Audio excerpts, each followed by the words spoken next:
یہ G D A دیکھیے بنی الیکشن کے لیے تھی. یہ آپ کو بھی پتا ہے کہ اتحاد جب بنتے ہیں مختلف پارٹیوں کے تو وہ الیکشن کے لیے بنتے ہیں. الیکشن ہو گیا لیکن اس کے باوجود یہ اتحاد چل رہا ہے وہ اس لیے کہ پیر صاحب کے ذات پر، ان کی کردار پر، ان کی جو سیاست ہے اس پر جی ڈی اے کے تمام ممبرز کو اعتماد ہے، بھروسہ کرتے ہیں.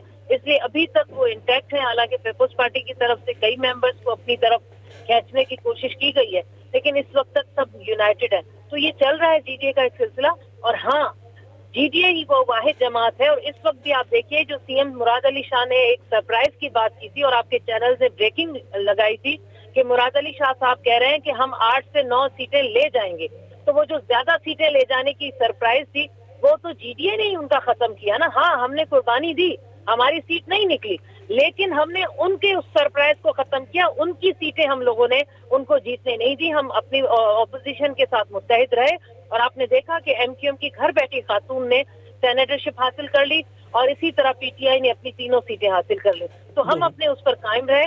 تو جی ڈی اے ہی واحد وہ جماعت ہے اور سندھ کے ہر ایشوز پر کھڑی رہی اور کھڑی رہے گی اور انشاءاللہ تعالیٰ پیپلز پارٹی کے سامنے مقابلہ کرتے رہیں گے. چلے بہت شکریہ آپ کے ٹائم کا. نصرت صحرا عباسی ہمارے ساتھ موجود تھی. سندھ اسمبلی پاکستان مسلم لیگ فنکشنل کی رہنما ہے. جی ڈی آئی جو اتحاد میں بھی شامل ہے تو اس میں ان سے ہماری گفتگو ہو رہی تھی. دھچکا لگا تھا ان کو سندھ میں. ظاہری بات ہے ان کے سینیٹر منتخب نہیں ہوئے اور اس کا گلہ بھی انہوں نے کیا پرائم منسٹر عمران خان سے. اب دیکھنا ہے کہ ان کو کب تک اس کا سولوشن اور حل ملتا ہے. ظاہری بات ہے جو بقیہ 16 کے ساتھ وہ کہہ رہے ہیں کہ ان کا کیس بھی دیکھا جائے. تو یہ تو تھا آج کا ہمارا پروگرام انسائٹ. کل مزید موضوعات کے ساتھ آپ کی خدمت پہ حاضر ہوں گے. تب تک کے لیے فواد خورشید کو اجازت دیجیے. خدا حافظ.